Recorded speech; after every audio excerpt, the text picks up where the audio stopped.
ব্রাজিলকে থামাতে চেয়েছিল জাপান, কিন্তু শেষ হাসি হাসল সাম্বারাই। হিউস্টনের রাতে লেখা হলো আরেকটি অবিশ্বাস্য বিশ্বকাপ গল্প। ফুটবল এমন এক খেলা যেখানে এক মুহূর্তেই বদলে যেতে পারে পুরো গল্প। কখনো এটি শান্ত নদীর মতো ধীর, আবার কখনো প্রবল স্রোতের মতো সবকিছু ভাসিয়ে নিয়ে যায়। যুক্তরাষ্ট্রের হিউস্টনে ব্রাজিল ও জাপানের লড়াই ছিল ঠিক তেমনই। শুরুতে জাপানের শৃঙ্খলা, শেষে ব্রাজিলের অদম্য প্রত্যাবর্তন। ম্যাচের শুরু থেকেই বলের দখল ছিল ব্রাজিলের পায়ে। একের পর এক আক্রমণ গড়ে তুললেও জাপানের সুসংগঠিত রক্ষণ তাদের সামনে বিশাল বাধা হয়ে দাঁড়ায়। ৫ জনের রক্ষণ ভাগ আর নিখুঁত দলীয় সমন্বয়ে বারবার ব্রাজিলের আক্রমণ ভেস্তে দেয় এশিয়ার প্রতিনিধিরা। এরই মাঝে ২৯ মিনিটে আসে ম্যাচের প্রথম বড় চমক। দ্রুতগতির এক আক্রমণ থেকে কাইসু সানুর গোলে এগিয়ে যায় জাপান। মুহূর্তেই স্তব্ধ হয়ে যায় হলুদ জার্সিধারী সমর্থকদের গ্যালারি। মনে হচ্ছিল হয়তো আরেকটি বড় অঘটনের অপেক্ষায় ফুটবল বিশ্ব।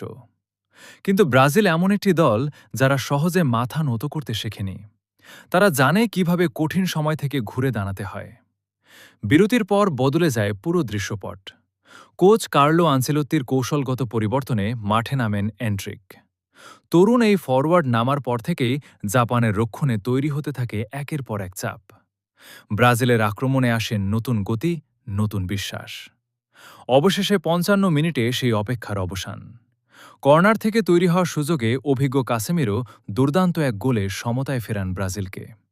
শুধু স্কোরলাইনই বদলায়নি, বদলে যায় পুরো ম্যাচের গতি। আত্মবিশ্বাস ফিরে পায় সাম্বার যোদ্ধারা।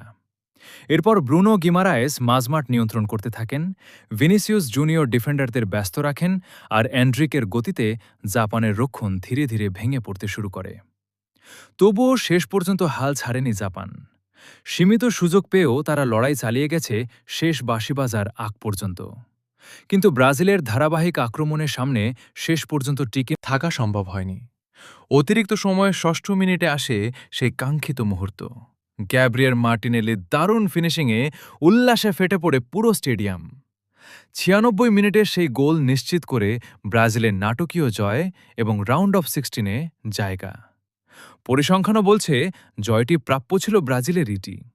প্রায় ৬৯% বলের দখল, ১৯টি শট এবং ৬৭৬টি সফল পাস। পুরো ম্যাচ জুড়েই আক্রমণের নিয়ন্ত্রণ ছিল তাদের হাতে। তবে জাপানের শৃঙ্খলাবদ্ধ রক্ষণ প্রথমার্ধে ব্রাজিলকে কঠিন পরীক্ষার মুখে ফেলেছিল। এই জয় শুধু একটি ম্যাচ জেতার গল্প নয়, এটি ধৈর্য, বিশ্বাস এবং শেষ মুহূর্ত পর্যন্ত লড়ে যাওয়ার গল্প। এই ব্রাজিল আগের মতো শুধু নান্দনিক ফুটবল খেলে না, প্রয়োজন হলে কঠিন বাস্তবতার ফুটবলও খেলতে জানে। এখন সামনে আরও বড় চ্যালেঞ্জ, রাউন্ড অফ 16, এরপর কোয়ার্টার ফাইনাল, সেমিফাইনাল এবং ফাইনাল। প্রতিটি ধাপই হবে আরও কঠিন। যদি শিরোপা জিততে হয়, তাহলে একই সঙ্গে ধরে রাখতে হবে ধারাবাহিকতা, আত্মবিশ্বাস এবং নিখুঁত দলীয় সমন্বয়। হিউস্টনের এই রাত একটি বিষয় পরিষ্কার করে দিয়েছে, এই ব্রাজিলকে শেষ বাঁশি বাজার আগে কখনোই হারিয়ে দেওয়া যায় না। সুযোগ পেলেই তারা ম্যাচে ফিরতে জানে, আর সুযোগ তৈরি হলে জয় ছিনিয়ে আনতেও জানে। আপনার মতে এই ব্রাজিল কি বিশ্বকাপ জয়ের সবচেয়ে বড় দাবিদার? আপনার মতামত অবশ্যই কমেন্টে জানান। আর বিশ্বকাপ সহ খেলাধুলার সকল ধরনের আপডেট নিউজ সবার আগে পেতে ওয়ার্ল্ড নিউজ টিভি চ্যানেলটি সাবস্ক্রাইব করুন। ধন্যবাদ।